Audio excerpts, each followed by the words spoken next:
Hello everyone, Pranav here. Welcome back to my channel. Mera namaste aap sabhi ko. I'm doing fantastic today. How are you guys doing today? Today I'm here again with a book review.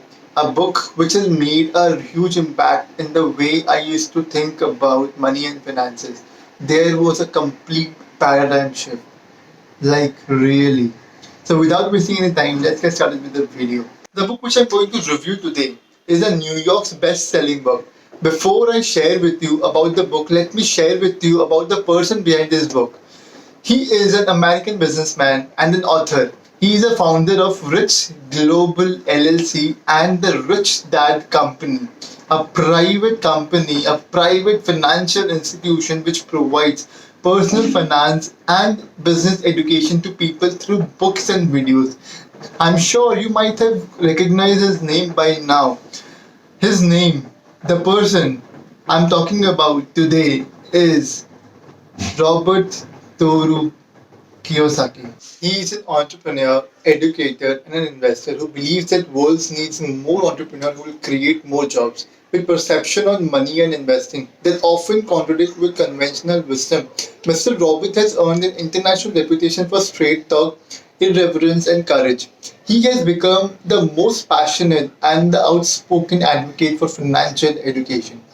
Mr. Robert has been heralded as a visionary who has a gift for simplifying complex concepts, the ideas related to money, investment, finance, and economics. He has shared his personal journey to financial freedom in a way that resonates with all kinds of audiences and backgrounds. Talking about his core principles and messages, which he often shares, are number one, your house is not an asset. Number two, invest in cash flow. Number three, savers are losers, have ignited a firestorm of criticism and ridicule. The author of 28 books, Mr. Robert, has been a featured guest media outlet in every corner of the world, from Fox News, CNN, the BBC, Al Jazeera, GBTV and PBS to Larry King Live, Opera, People's Daily, Sydney Morning, and many other more. So, talking about the book which he has written, that book which I'm going to address today, he is best known as the author of Rich Dad and Poor Dad. This book is New York's best-selling book, and from last 20 years or more, this book has been regarded as the number one personal finance book of all time. Mr. Robert has challenged and changed the way tens of millions of people around the world think about money. Let's dive into this book and see what it has in store for us. The title, as we read, Rich Dad, Poor Dad, it itself suggests that it refers to the two main male influences which Robert had as a child. His figurative poor dad worked at a steady job for a living, whereas his rich dad, the father of his best friend, ran a multitude of business. This book is told from the perspective of Mr. Robert, learning from his rich dad about how to make money and seeing how his poor dad made huge money mistakes. So this book strongly put emphasis on the importance of sound finances for a better, meaningful life. For the beginners who desire to attain economic prosperity, I have a very good news for all of you. In this book, Mr. Kiyosaki offers workable insights based on real life experiences. The author, being very blunt and on face, shares idea about applied economics which he thinks it should have been taught to us in school, universities, or houses we live in. In this book, the author talks and mentions about four broad categories, which, when combined, the knowledge leads to financial IQ. These are accounting, investing, understanding markets, and the laws.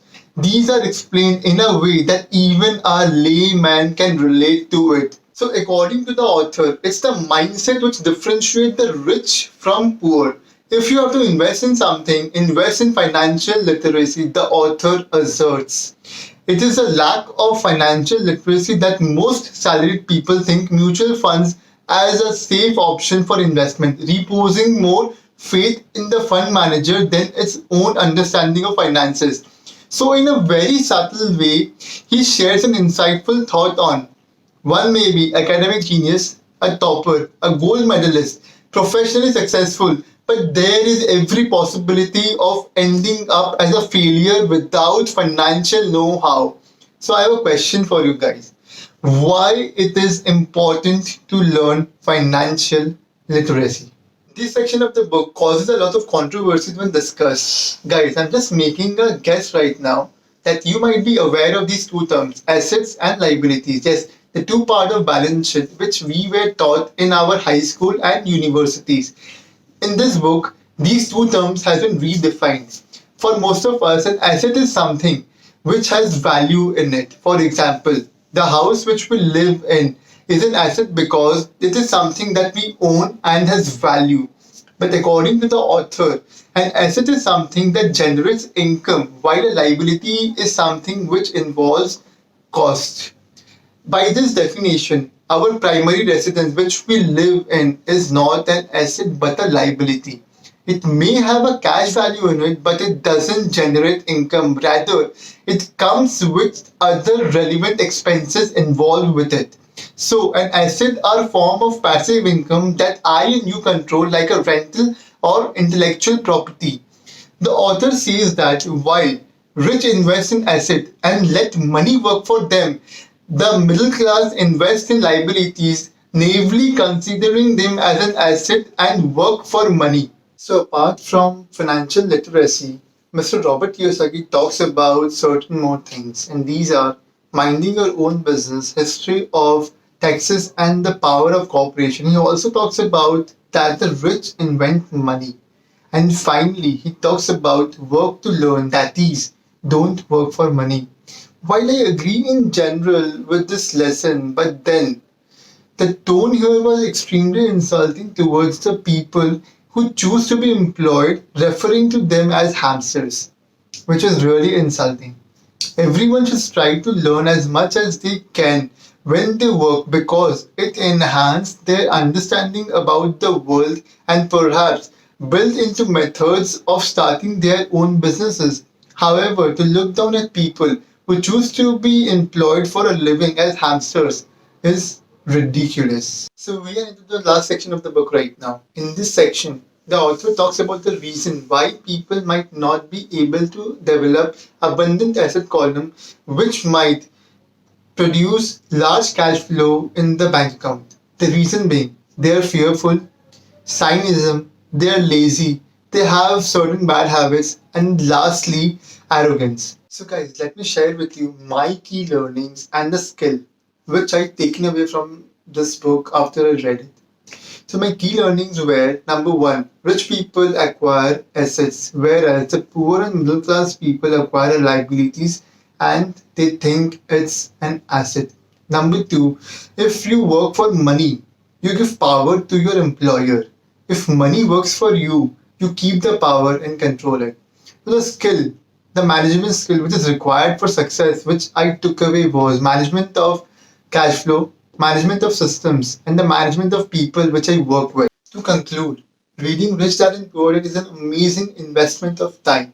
You get more returns than your investment the moment you start devouring page after page of this book.